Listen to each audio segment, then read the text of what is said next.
viewers, it is an abridged version of Nationwide Today, Tuesday. Thank you for staying tuned. I am Ogochkuka Ona.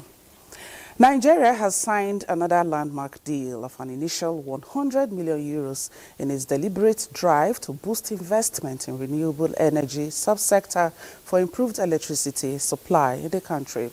The Energy Commission of Nigeria, ECN, signs the Memorandum of Understanding with Unidaco Limited, London, on behalf of the federal government. The signing, held at the House of Lords, London, during the Renewed Hope Global Dialogue UK edition, marks a major milestone in advancing Nigeria's clean energy transition. Director General of ECN, Dr. Mustafa Abdullahi, says the partnership underscores the present administration's commitment to expanding renewable energy access, driving innovation, and strengthening Nigeria's capacity to harness clean technologies. It also aligns with President Bola Tinubu's Renewed Hope agenda, particularly on sustainable energy solutions as a catalyst for economic growth and development. Nigeria, the DG says, is poised to deepen global partnerships that will accelerate the country's energy transformation, which is charting a new course towards an inclusive, energy-secure and prosperous nation built on innovation and collaboration. It's 11 days to the Anambra governorship election, and any attempt to vote buying or electoral violence will be addressed squarely with uncompromising response. INEC Chairman Professor Joash Amupiton and the Office of the National Security Advisor handed down the warning at an interagency consultative meeting on election security in Abuja. Mie Ogidi reports. All eyes on Anambra State, November 8, a day of decision. Voters to vet the candidates' credentials, records, and surrender their sovereignty to the most suitable for the number one seat. Electoral violence, vote buying, the enemies of democracy. INEC Chairman Joash, just 7 days in office, 11 days to face his first task. The Anambra decides, and here discussing with security agencies to strike on vote buying, electoral violence in Anambra State. That any attempt to induce voters before or during the Anambra election must be resisted and curtailed. With our collaboration with the law enforcement agencies, especially the anti-graft agencies, to stop vote buyers from contaminating our electoral process. Any form of violence during the elections will be met with strong, uncompromising response. All vigilante groups will not be allowed to have any role to play during this election. Assurance quite encouraging, but active voters' participation another big issue. And collection of permanent voters' cards in Anambra State expected to end Wednesday, October 29th. But INEC has reconsidered its earlier deadline. I decided to extend the ongoing collection of permanent voters' cards, PVC, in Anambra State, starting from Wednesday, 29th of October until Sunday, 2nd of November 2025. No much time for rhetorics, but action by all stakeholders for fair exercise. Mie Ogede, NT News. And what's trended in our Lagos Network Center, Adiola is there. Let's have that. Mie Ogede, NT News. And what's trended in our Lagos Network Center? In between professionals in the building environment has again been identified as key to reducing incidents of building collapse, bridging Nigeria's housing deficit, and ensuring efficient service delivery. This formed the crux of discussions at the 34th Nigerian Institute of Building Conference held in Lagos. Awal Yusuf Jibo reports. Over recent decades, Nigeria's construction and housing sectors have faced two deeply interconnected crises. Building collapses remain alarmingly frequent, with about 640 structural failures recorded between 1974 and 2025, more than half of them in Lagos. At the same time, the nation continues to grapple with a huge housing deficit as rapid urbanization outpaces supply and affordability remains limited by high costs and inadequate access to finance. This gathering of builders, engineers, architects, and urban planners is exploring practical ways to strengthen professionalism and accountability in the construction industry. The reason buildings do collapse is because you have people who are limited in knowledge, handling every department of building construction. I keep on saying that we have a professional cracker. I'm a builder. I'm not a QS. I should not take job of QS. We've been working in silos for many years, and that's the reason why some of the prevailing challenge within the built industry prevail. So there is a need for us to collaborate and embrace inclusiveness. By fostering partnerships between government regulators, professional bodies, and private developers, stakeholders say Nigeria can improve project quality, expand affordable housing delivery, and restore public confidence in the safety of its buildings. Developer, in most cases, they want to develop, they want to make profit. So regardless of what is the quality of the building they are producing, for that to be controlled, the regulatory body or government have to do a lot to make sure that at least that is guided. As stakeholders push for stronger collaboration and accountability, the message is clear. Sustainable housing and safer cities will only come if every player in the construction chain does their part and by the rules. They emphasized that sustained policy enforcement, stronger professional ethics, and inclusive project planning are vital to building safer, more affordable, and resilient communities across Nigeria. In Lagos, Awol Yusuf Jubo, NTA News. That's it from Lagos. Nationwide will continue in Maiduguri after the break.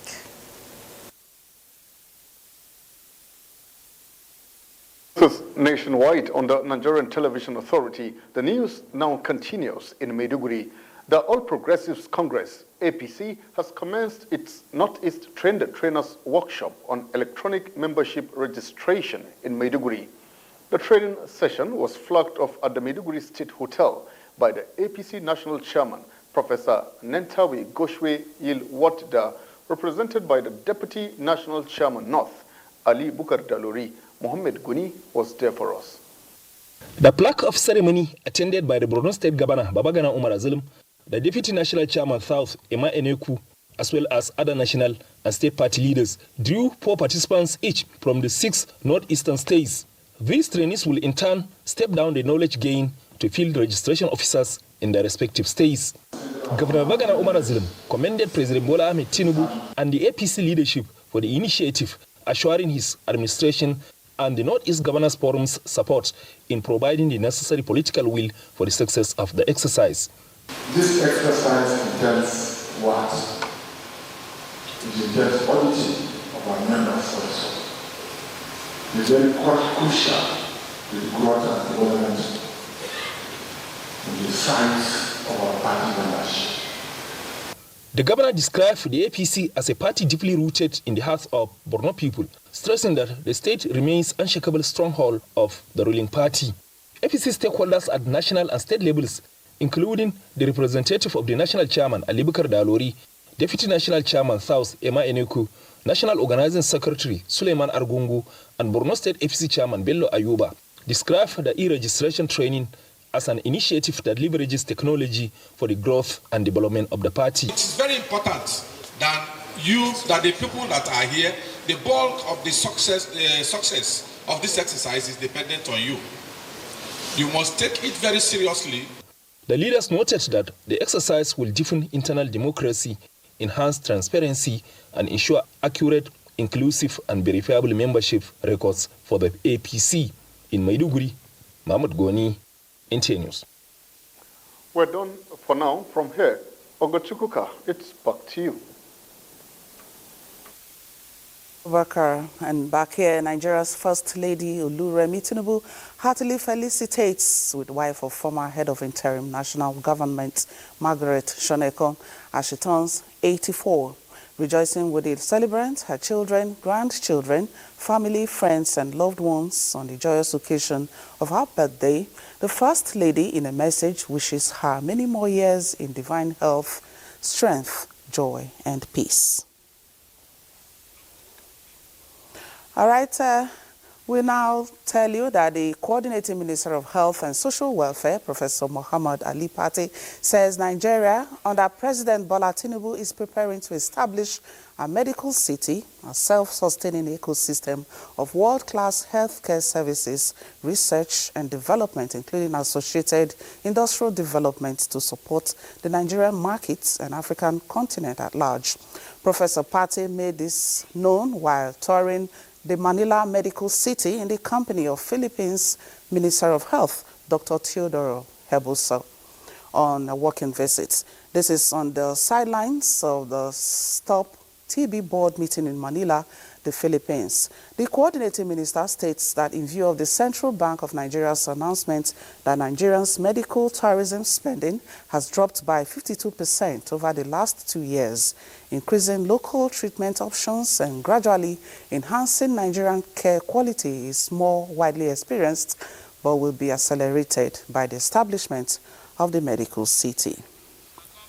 Possibility that Nigeria can, in fact, have an ecosystem, a medical city that provides quaternary services for Nigerians, for countries in the West African sub-regions, and also overall in the continent. Can provide services, research, training opportunities in an ecosystem that can be sustainable. We are high-burden countries, Nigeria and Philippines, and we are both learning from each other. He used the TrueNAT testing for remote areas. I'm going to follow that. And he's now looked at our mobile X-ray, which is one of the things he visited. And we hope that he can also use this mobile X-ray screening to catch more TB patients. And now to create a resilient health system in Nigeria, following global emerging changes in healthcare, medical experts are recommending effective partnership across all sectors of the economy and addressing disparities in healthcare access and outcomes. Elizabeth Omori reports that these are part of recommendations at a scientific roundtable on re-imaging health systems. Sustainable healthcare involves practices that prioritize well-being, which encompass pandemic preparedness, climate change, health equity, and digital healthcare, addressing gaps that impede effective healthcare delivery to promote inclusion is the aim of this roundtable. From malaria prevention to cancer and HIV management, pockets of issues experts identify limit healthcare.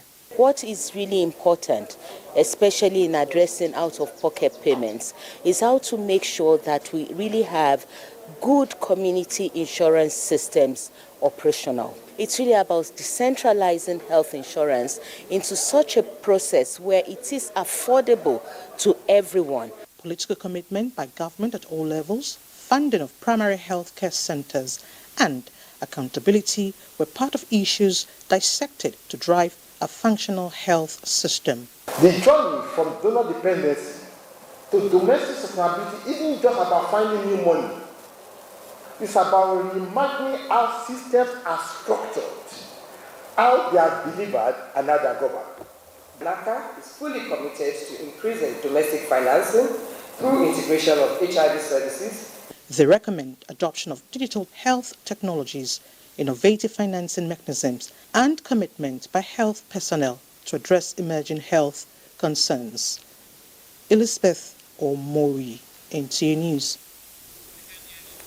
All right, in the meantime, the fight against drug abuse takes a new turn in Kano as the Reformation Center trains 44 local government chairmen on strategies to curb the growing menace and other social challenges.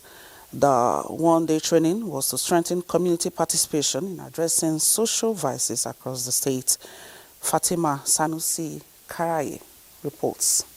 Drug abuse remains one of the major social vices affecting parts of the country, largely due to the involvement of youths in this dangerous act. In response, the Kano Reformatory Center has deemed it necessary to equip the 44 local government chairmen with essential skills to ensure the success of the campaign against drug abuse. The aim of the Kano Reformative Center is to rehabilitate, prevent, and sensitize the entire Kano state on the dangers and effects of drug abuse. Kano State Deputy Governor Aminu Abdulsalam Gorzo, represented at the event, reaffirmed the state government's commitment to providing all necessary support for the initiative. Our able governor, Engineer Abba Kabir Yusuf, is doing wonderfully well to make sure all the youths across the state are being engaged in various skills programs and empowerment and education particularly. The workshop also emphasized the importance of collective efforts in tackling social challenges, especially at the grassroots level. All right, from Kano, let's go to Kaduna now. Omar Ajingi is there for the next report. Joining us here in Kaduna. The Kaduna State government will continue to take advantage of the wide reach of the NTA to engage its citizens on the activities of the state government under the leadership of Governor Obasani. The State Commissioner of Information, Ahmed Meyagi, during a courtesy visit to NTA Kaduna Network Center, says NTA remains the most reliable media outfit in disseminating authentic and reliable information to the public. Haruna Muhammad reports.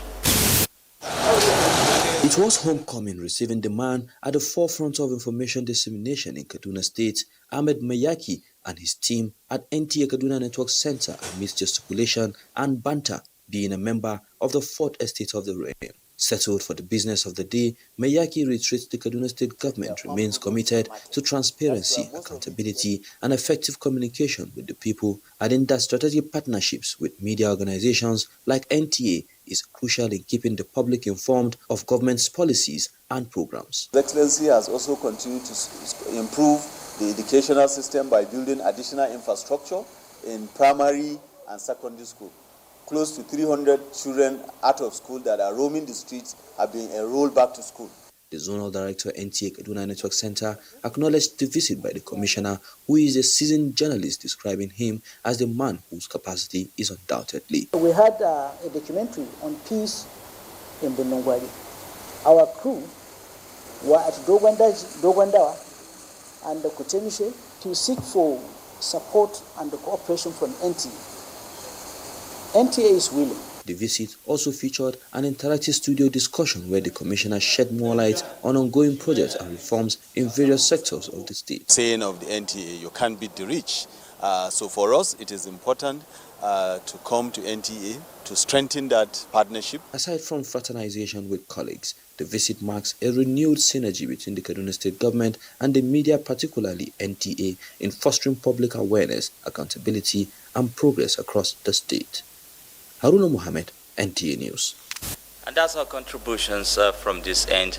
The abridged version of Nationwide continues in our Enugu Network Center. Thank you.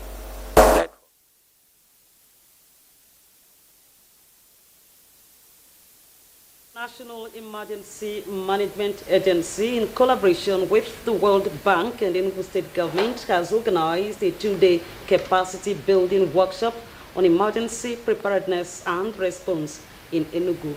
The training focused on strengthening the capacity of key players in disaster management and improving coordination among emergency respondents. Chimaroke Ubu reports. Enugu State, a prosperous industrial hub with huge trade potentials, faces increasing vulnerability to floods, erosion, heat waves, and related public health emergencies. Climate projections for the southeast region of Nigeria indicate rising temperatures, changing rainfall patterns, and greater hydrological variabilities, which could intensify flood and drought with risk. The workshop is a proactive strategy by NEMA, the World Bank, and Enugu State Government to develop a robust, multi-hazard emergency preparedness and response system. Our collective task shifts from implementation to sustainability. We are confident that Enugu will consolidate the gains of this project and champion the resilience agenda across the southeast region. Enugu State Government remains fully committed to supporting the implementation of the Emergency Preparedness and Response Project. We will continue to provide the necessary institutional backing, coordination, and logistics to ensure its success. Participants drawn from security agencies, humanitarian organizations, and local government authorities say the training has broadened their understanding of coordinated response and the need for community-based approach to disaster management. All submissions of stakeholders here today would definitely be captured.